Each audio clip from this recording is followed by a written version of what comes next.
Ku ka qenë dhe me kë ka qenë kreu i organizatës në Palazzo, në Hotel Palazzo de Merano.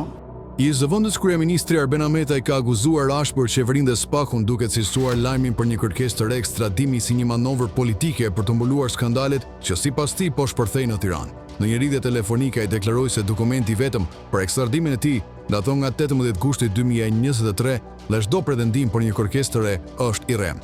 Ahmetaj e cilësoi këtë procedurë të përshpejtuar si të diktuar politikisht, duke kujtuar se konflikti i tij me qeverinë nis që në shkurt të vitit 2022.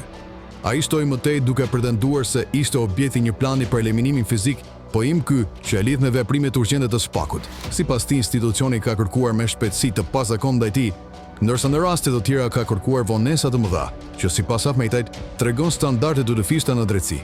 Ai kërkoi sqarime nga kryeministri mbi licencimin e disa kazinove për të cilat pretendon se lidhe me individ të shpallur non grata në SBA, duke theksuar se gjatë drejtimit të tij në Ministrinë e Financave nuk është lëshuar asnjë licencë e tillë.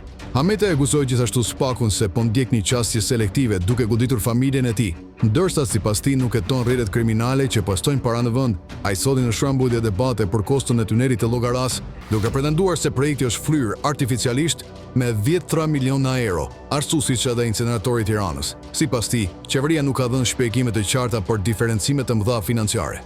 Në fund, Ahmetaj akuzoi kryeministrin se ka kanabizuar qëllimisht Shqipërinë, duke forcuar grupet kriminale dhe duke krijuar një realitet ku sipas tij, dominimi i krimit të organizuar është bërë pothuajse i pakontrollueshëm.